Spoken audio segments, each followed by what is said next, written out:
नमस्कार। 34 पॉइंट की गिरावट के साथ इस समय निफ्टी ट्रेड करता हुआ और बैंक निफ्टी के अंदर जो गिरावट है वो करीब 400 पॉइंट के आसपास की आपको दिखेगी और आपको थोड़ा सतर्क रहना और कुछ नहीं। बस एक छोटे से ब्रेक की ज़रूरत होती है। वो ब्रेक किस तरह का है कि आपको एंट्री और एग्जिट के लिए वो ब्रेक चाहिए। आज सुबह भी हमने ये बात आपके सामने की थी, करीब 90 पॉइंट ऊपर खुला था निफ्टी, लेकिन हमने कहा हमसे तो नहीं खरीदा जाएगा और हमें लगता नहीं कि 90 पॉइंट्स मार्केट और 90 पॉइंट जोड़ेगा। हमने सुबह खुल कर आपके सामने बोले था कि 90 पॉइंट बाजार खो देगा और एग्जैक्टली वही हुआ। बाजार ने अपने 90 पॉइंट न केवल खोए बल्कि 36 पॉइंट अभी और भी नीचे है। हमारी अपनी कैलकुलेशन ये कहती है कि 23,300 और 23,000 तक के लेवल भी मार्केट गैप के तौर पर दिखाएगा। बस प्रॉब्लम एक ही चीज़ की हो रही है, अगर आप इंस्टीट्यूशनल डाटा चेक कर रहे होंगे ना तो एफआईएस की बहुत स्ट्रॉन्ग होल्डिंग्स है, वो बैक टू बैक मार्केट के अंदर खड़े हैं। अब आप देखो रिटेलर्स का होल्डिंग करीब 45% के आसपास है, डीआईएस की होल्डिंग 41% के आसपास है, एफआईएस की होल्डिंग 57% लॉन्ग हो गई है और ये बहुत स्पीड से और बहुत छोटे अंतराल में बढ़ी है। बाजार को मौका ही नहीं दिया गया नीचे आने का या फिर वापस से रीचेकिंग करने का। तो फोमो मार्केट के अंदर आ चुका है, फियर आ चुका है कि उनको ऐसा लगता है कि अगर हमने अभी नहीं खरीदा तो कहीं बाजार ही ना हाथ से निकल जाए हमारे। तो इसलिए जब वो फीवर आता है ना तब आपको थोड़ा वेट करना चाहिए और जब डिप आएगा तो दोनों के लिए हेल्दी है। हेल्दी उन लोगों के लिए है जो ऊपर से थोड़ा करेक्शन देखना चाहते हैं, मनी मार्केट के अंदर बड़ा पैसा सिस्टम में डालना चाहते हैं, और उन लोगों के लिए भी अच्छा है जिन लोगों को एक राउंड की प्रॉफिट बुकिंग करनी है। लेकिन मार्केट नीचे आए तो ही प्रॉफिट बुकिंग का डर भी आएगा ना। वो तो सोच रहे हैं जब तक चल रहा है तब तक चल रहा है, 50-50 पॉइंट्स करके बाजार बढ़ रहा है।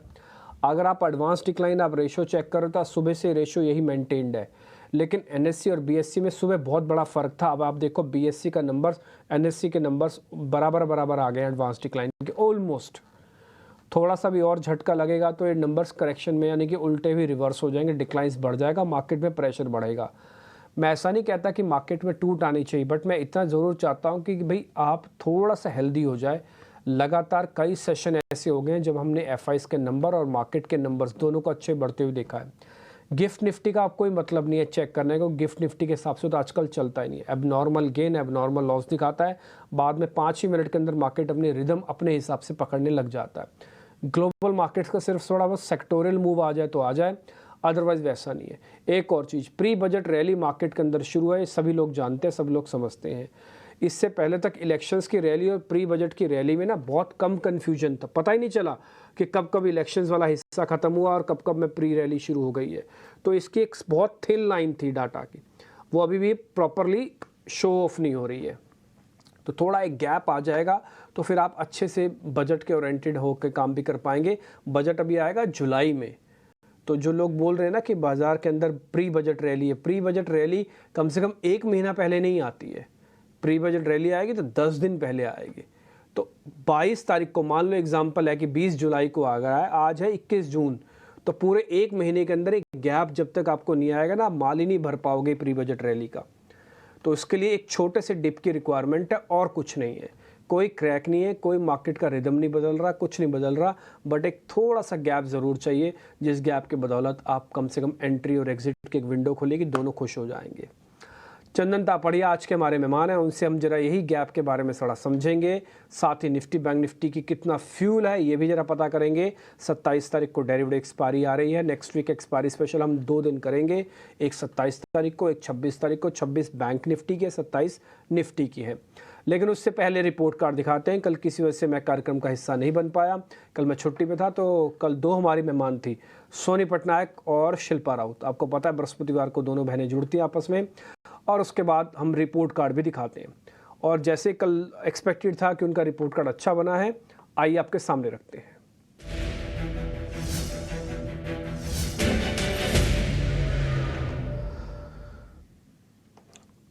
सोनी पटनायक का कहना था कि बंधन बैंक आप खरीद के जाइएगा, करीब 2% का बेनिफिट होगा, हुआ, और इंडियन होटल्स भी इनकी लिस्ट में था, 3% का गेन यहाँ से भी आया। शिल्पा राउत कहती हूँ कि जीएनएफसी के अंदर आपको बेनिफिट मिलेगा 4.5%, आरती इंडस्ट्रीज़ के अंदर 2%। कल तो देखने लायक थे जीएनएफसी, कल 12 बजे के बाद तो डेज हाइस ने लगाना शुरू किया, कल 9% जीएनएफसी बढ़ा। तो कल में आपको 4.5-5% का गेन आ गया। आज तो थोड़ी बहुत प्रॉफिट बुकिंग है उल्टा फर्टिलाइजर एंड केमिकल्स में, but in spite of this फिर भी 4.5% का गेन आपके अकाउंट में है, और 2% आरती इंडस्ट्रीज से, जो 4 और 2 6% इनका हो गया। और ऐसी तरह से अगर सोनी पटनायक का जोड़ोगे तो 5-1% उसका उनका हो गया। दोनों का काटा पीटी लगाओगे तो तब भी आप फिर से 3 से 4% आप कमा के निकले हो पर डे का बेसिस पर।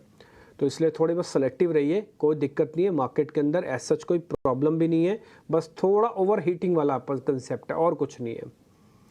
जरा चंदन सर से पता करने की कोशिश करते हैं कि कैसे मार्केट के अंदर ट्रेड किया जाए। चंदन सर बहुत शुक्रिया, थैंक यू वेरी मच समय देने के लिए।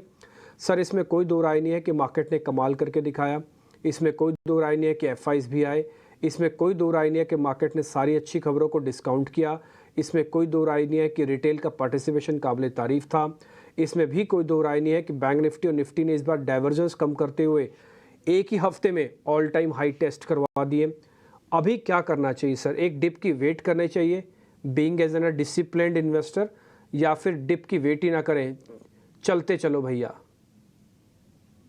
देखिए बाजार में डिप आया था और एग्जैक्टली बाजार का जो डिप है वो 13 दिन पहले आया था और वो डिप कब खरीदारी में तब्दील हुआ मालूम ही नहीं चला और नए मोमेंटम में। मैं आपको बताना चाहूंगा कि हम इस साल के शुरुआत में ही 24,000 के टारगेट के लेवल लगा के रखे थे और अभी भी वही लेवल है। सो 24 में 24,000, बट ऐसा लग रहा है अब तो 24,000 एक डेढ़ महीने की और बात है, या फिर ये एक्सपायरी खत्म होते ही वहां के लेवल बनने चाहिए। हालांकि ये चीज हुआ है बाजार में कि मोमेंटम थोड़े कम हुआ है क्योंकि आपका वोलेटिलिटी इंडेक्स भी डाउन हुआ है। लगभग 12-13 दिन पहले विक्स 31.7 था और अभी विक्स 13 के आसपास है। तो विक्स में करेक्टिव मूव देखने को मिला जो इंडिकेट कर रहा है कि ओवरऑल बाजार में स्ट्रेंथ है, स्टेबिलिटी है। हालांकि काफी एक दायरेबंद कामकाज पिछले 7-8 दिनों से देखने को मिले, बट उस दायरेबंद कामकाज में भी आप देखोगे कि 23,300 23,350 एक मल्टीपल सपोर्ट के तौर पे काम कर रहे हैं और पिछले लगभग 7 दिनों से बाजार इन सपोर्ट को होल्ड कर रहे हैं। नए हाई बने बट मोमेंटम बिल्ड नहीं हो रहा है, तो उसके लिए lower volatility, rising put call ratio, rising market base clearly indicate कि आपको पॉजिटिव स्टेंस रखना चाहिए। तो इसलिए मेरा मानना है कोई भी डिक्लाइन आता है खरीदारी की सलाह रहेगी। 23,300 का सपोर्ट है, ऊपर में कहने का हमारा मानना है कि 24,000 तक के लक्ष्य इंडेक्स है वो छूता हुआ नजर आना चाहिए। हालांकि इंट्राडे के लिए आप छोटे सपोर्ट और छोटे रेजिस्टेंस बना सकते हो। इंट्राडे के लिए मेरे हिसाब से 23,650 तक के लेवल भी आप एज ए टारगेट बना सकते हो, बट ओवरऑल 2-3 दिन की ध्यान रखिए तो 24,000 के टारगेट बनने चाहिए 23,300 के सपोर्ट से। ठीक है सर, एक छोटी सी बात बताओगे चंदन सर, जैसे अभी आपने भी इस्तेमाल किया कि कोई भी डिप आता है, ये डिप का मतलब कितना पॉइंट्स में आप मेरे को बताइए। जैसे अभी चल रहा है 23,545, ये 23,300 तक का डिप माने 200 पॉइंट तो लाओ ना कम से कम, तभी तो एंट्री एग्जिट आएगा, नहीं 100 पॉइंट का डिप के डिप थोड़ी ना है। बस वही है, बाजार में उतना ही डिप है, उससे ज्यादा डिप है नहीं मार्केट में क्योंकि वॉलेटिलिटी लोअर लेवल पे है, ग्लोबल मार्केट होल्ड कर रहे हैं, एसआईसी फ्लो अच्छा काम कर रहा है। मेरे हिसाब से 450 से 480 के बीच में आ जाए तो भी अच्छा डिप हो जाएगा as of now with support of 23,300। ठीक है सर, डन। आपका स्टॉप लॉसेस टारगेट हम फिर से एक बार दिखा देते हैं। सर का मानना है कि ज़्यादा से ज़्यादा डिप आएगा तो 100-150 पॉइंट यहाँ से आ सकता है, वो एक अच्छा एंट्री का लेवल होगा। 400, 400, 300 का एक स्टॉप लॉस डाल देना उसके अंदर और फिर से वापस राइड करो 24,000 की जर्नी को।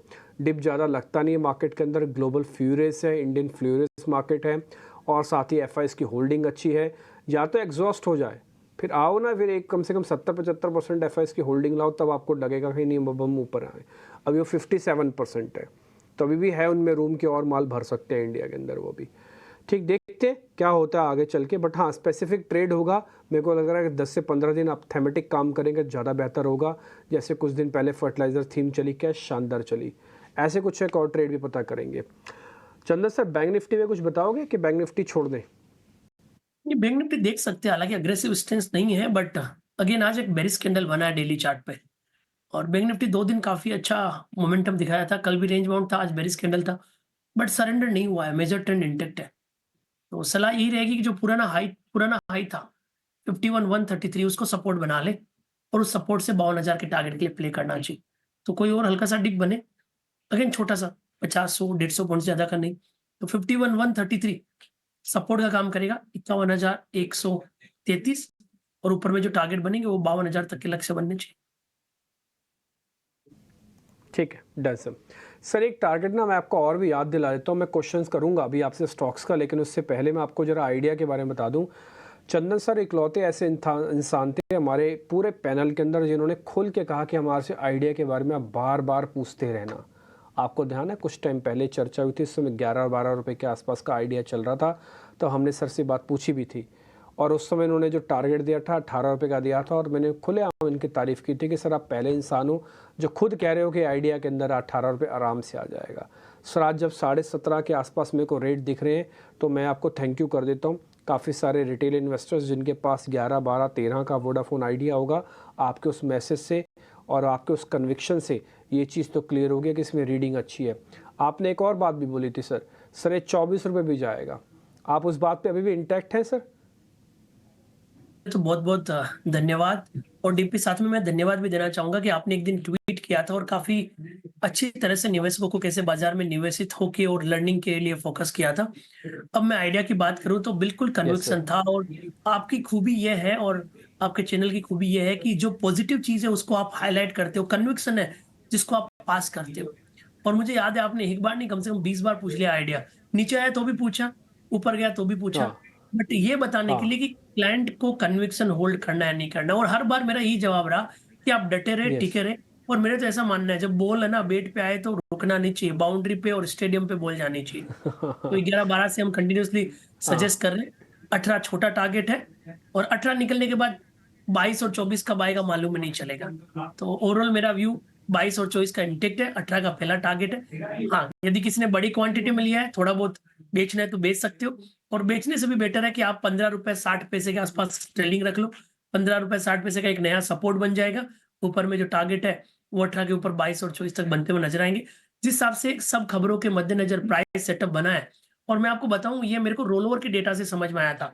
जो इसका 2-3 महीने पहले रोल ओवर डेटा था वो क्लियरली इंडिकेट कर रहा था कि इसमें बड़ा पोजीशन बना है और वो पोजीशन इस स्टॉक को ड्राइव करेगा। और उसके बाद में जो एफपीओ आया और वो बाकी सब सेटअप थे, उनमें भी रोल कॉस्ट और आई भी इंडिकेट कर रहे थे कि पॉजिटिव मूव बन रहा है। तो डेटा की वजह से मेरे पास कन्विक्शन था। इसके लिए अभी भी जिनको रखना है ट्रेलिंग के साथ होल्ड कर सकते हो। 18 तो पहला टारगेट है, उसके बाद 22 और 24 तक मेरे हिसाब से बने रहने चाहिए। कन्विक्शन पूछोगे कितना है, अभी भी उतना ही कन्विक्शन जितना 11-12 के आसपास था। शानदार सर, आपके इस जवाब से और मैसेज लाउड एंड क्लियर है। तो इसलिए जैसे ही उस लेवल के आसपास आया ना, मेरे को लगा आपसे पता कर ही लेना चाहिए। 17-20, 17-30 के आसपास चल रहा था, तो आपका 18 वाला टारगेट भी तो खैर अचीव ही समझे, राउंड फिगर करेंगे तो 18 ही माना जाएगा। और 22 रुपये वाला नए टारगेट भी आज आपने ओपन कर दिया। ठीक है सर, बहुत शुक्रिया, थैंक यू वेरी मच। अब हम अपनी सीरीज़ को आगे बढ़ाते हैं सर। पहले लॉन्ग यानी कि ताज़ा खरीदारी वाले शेयर्स अब आपकी स्क्रीन पर आएंगे।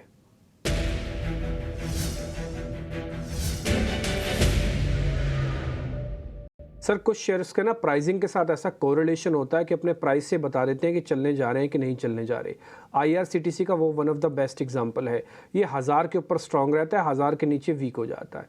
जब तक 1000 के ऊपर है, इसके अंदर बार बार गाहे बगाए कॉल्स आ ही जाती हैं बाय की। आज फिर से डाटा बन रहा है सर लॉन्ग साइड का। एक तो IRCTC पे आपकी रिकमेंडेशन और दूसरा सर एस्ट्रल लिमिटेड है। दोनों शेयर चेक कर लो, एस्ट्रल लिमिटेड, IRCTC। मैं एस्ट्रल और IRCTC की बात करूं उससे पहले एक है ना हमारा ट्रेड है पॉलीकैब, उस पर ध्यान रखना चाहिए। थोड़ी देर बाद आप जब पूछोगे तो मैं उसके बारे में जवाब दे दूंगा। बट चर्चा में इसलिए लेके आ रहा हूँ क्योंकि उसमें मोमेंटम स्टार्ट हो चुका है और हम जब तक बात करेंगे वो 100-150 रुपए बढ़ नहीं जाए। ओके, अब हम बात करें IRCTC की, तो IRCTC में कंपेरेटिवली रेंज बाउंड मूवमेंट है अभी। बट अच्छी बात यह है कि इस काउंटर में जब भी नई तेजी होती है, एक करेक्टिव मूव आता है और नया मूव स्टार्ट हो जाता है। 1000 के ऊपर जब तक टिका रहता है सबका भरोसा रहता है।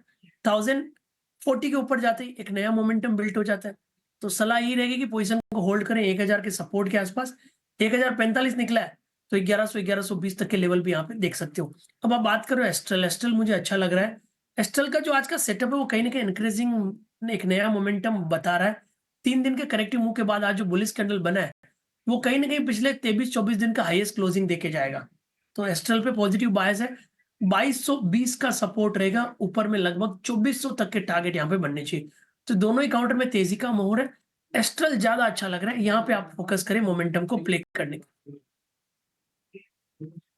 सर एस्ट्रल आपने बता दिया ज़्यादा अच्छा लग रहा है, तो ये भैया अच्छा हो गया, क्लियर हो गया। और दूसरा IRCTC में भी आपने टारगेट दे दिया, ये बात भी क्लियर कर दी। और एक और शेयर बिना मांगे आपने हमको बताया, वो है सर पॉलीकैब।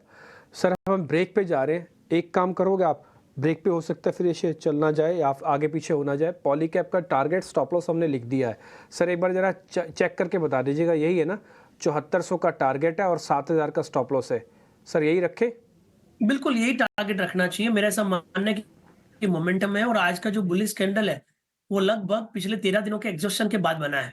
यानी कि ऊपर के लेवल न्यू हाई पे जो सप्लाई था वो ऑब्जर्व हुआ है और सेटअप पॉजिटिव है। वीकली चार्ट पे overall high top high bottom की फॉर्मेशन यहाँ पे है और मेरा ऐसा मानना है कि 7200 के आसपास आज का 3 बजे के आसपास का टिक मिला तो बीटीएसटी शॉर्ट कवरिंग के ट्रिगर भी यहाँ पे बन जाएंगे। तो बिल्कुल खरीदारी की सलाह। 7000 का सपोर्ट, ऊपर में 7400 तक के लक्ष्य यहाँ पे आपको साधने चाहिए। ठीक है सर, 3 शेयर हो गए, आईआरसीटीसी, एस्ट्रल और पॉलीकैब, तीनों शेयर हमने डिस्कस कर लिए। निफ्टी बैंक निफ्टी का मोटा मोटी व्यू पॉइंट आपके सामने आ गया। 30 पॉइंट की गिरावट के साथ है, लेकिन चंदन सर का मानना है कि छोटा मोटा डिप आ जाए तो आप फिर बाय ही करना। ये स्टॉप लॉसेस टारगेट आपको दे दिए ऑलरेडी और 7200 के ऊपर वापस पॉलीकैब आके ट्रेड कर रहा है। आईआरसीटीसी, एस्ट्रल, पॉलीकैब, 3 शेयर हम डिस्कस कर चुके हैं, आपने नोटिस कर लिए होंगे। जल्दी से शॉर्ट कवरिंग देखते हैं, फिर मंदी के शेयर्स भी पता करेंगे। सर पहले शॉर्ट कवरिंग के 2 शेयर, REC और दूसरा विप्रो।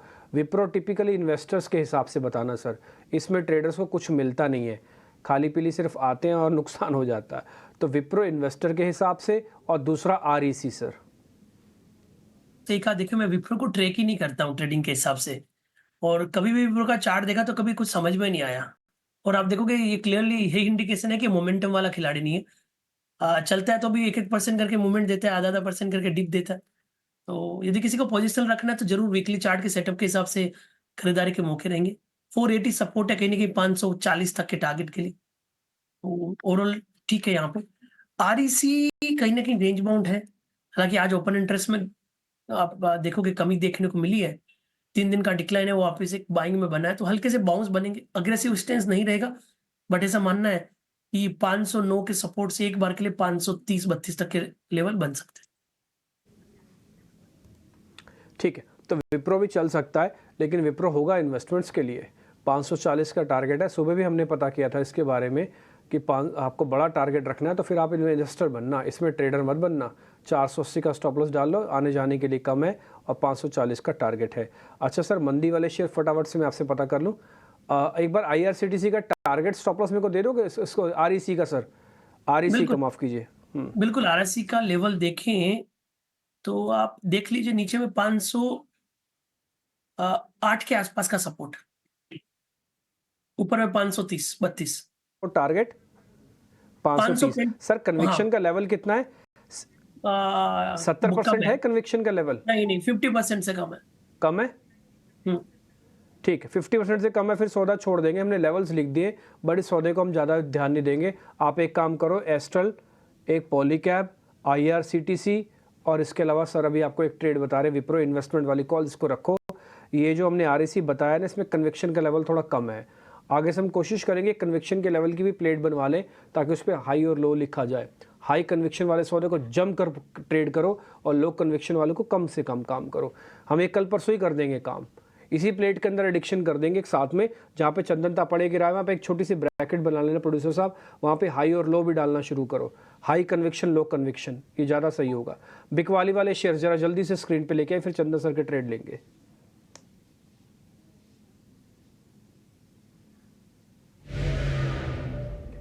सर भारत फोर्ज टूटा है और एक HUL टूट रहा है सर, दोनों शेयर जरा चेक कर लेना। भारत फोर्ज और HUL, कोई ट्रेड बनता है पुट वगैरह का तो वो बता दो, मंदी करनी है तो बता दो। देखिए भारत फोर्ज में तो मंदी है नहीं। भारत फोर्ज में कल के दिन इनफैक्ट एक बाइंग इंटरेस्ट बना था, एक ब्रेकआउट हुआ था, उसके बाद डिप बने और मेरे हिसाब से डिप है वो आज नहीं तो कल वापस खरीदारी में तब्दील हो जाएगा। वीकली चार्ट सेटअप काफी अच्छा है, तो बिकवाली तो नहीं है। इनफैक्ट 1730 के आसपास आए तो खरीदारी की सलाह यहाँ पे बनेगी। अब हम हिंदुस्तान यूनिलीवर की बात करें, यहाँ पे आप बिकवाली की सलाह देख सकते हो क्योंकि लोअर टाइम फ्रेम में यहाँ पे लोअर टॉप लोअर बॉटम बन रहे हैं, रेजिस्टेंस थोड़े नीचे की तरफ आ रहे हैं। तो यहाँ पे जो रेजिस्टेंस रहेगा वो लगभग 2385 के आसपास रहेगा, नीचे में लगभग 2300 के टारगेट्स। ठीक है, 2300 तक जा सकता है, आप जहाँ तो चाहें यहाँ तो यहाँ पे ट्रेड ले सकते हैं। ठीक है सर। चंदन सर, अब आपके ट्रेड, एक तो हमने वैसे ही ले लिया आपसे पॉलीकैब, आपने बताया हमने नोटिस कर रखा है पॉलीकैब, दूसरा शेयर है तो बताइए सर फिर। 7000 के सपोर्ट से ऊपर में 7400 और ऑलरेडी इसलिए डिस्कस कर चुका क्योंकि मोमेंटम बनने लग गया। ओके, अब हम डिक्सन की बात करें, दूसरा ट्रेड हमारा रहेगा डिक्सन। मेजर ट्रेंड पॉजिटिव है, 3 दिन का कंसोलिडेशन मूव कंप्लीट है। वीकली चार्ट में high top high bottom formation बन रहा है। ओनली कंसर्न है कि एक बड़े भाव का प्राइस है 11650 के आसपास, बट यह सेटअप अच्छा है, इसके लिए सजेस्ट कर रहा हूँ 11400 के स्टॉप लॉस से लेना चाहिए, ऊपर में लगभग 12100 के टारगेट के लिए। देखते देखते शेयर देखिए 12,000 का भी हो गया, 12,000 तक के टारगेट भी आने लग गए। कोई आदमी यकीन भी नहीं कर सकता कि डिक्सन ऐसे स्पीड से चलेगा। ये 7-8 हज़ार का शेयर हुआ करता था, बोले तब इसकी वैल्यूएशन महंगी लगती थी। आज 12,000 का टारगेट है, अभी भी इसके अंदर कन्विक्शन हाई बना हुआ है। ये होता है मार्केट, ये होता है कन्विक्शन, ये होती है न्यूज़, ये होता है बिजनेस, ये होती है बैलेंस शीट्स। 11,400 का एक स्टॉप लॉस, 12,100 तक का टारगेट है। डिक्सन टेक्नोलॉजी सर का दूसरा ट्रेड हो गया डेज हाई पे। एक मंथ का, साल का देखोगे तो आप हैरान हो जाओगे। डिक्सन टेक्नोलॉजीज का रिटर्न जरा दिखा देना, साल का रिटर्न भी डिक्सन का चलते चलते वो भी दिखाई देते हैं आपको। ये देखिए 170% का रिटर्न, 73 यानी कि ऑलमोस्ट 73, 7,000 रुपये जुड़े हैं इसी साल के अंदर। इससे पहले 4,000 का शेयर हुआ करता था। आज से जस्ट एक साल पहले ये 4,000 का शेयर था। 21 जून 2023 को। समय की बात है। बहुत शुक्रिया Chandan sir, thank you very much समय देने के लिए, बताने के लिए सभी के सभी ट्रेड इंडेक्स पे अपना व्यू रखने के लिए। हैप्पी वीकेंड सर, बहुत शुक्रिया, थैंक यू वेरी मच, आज समय निकाला फिर से आपने।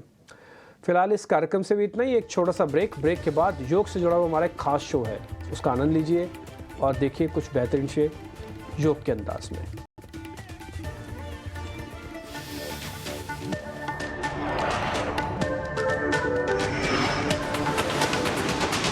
फोन पे गर्व से पेश करता है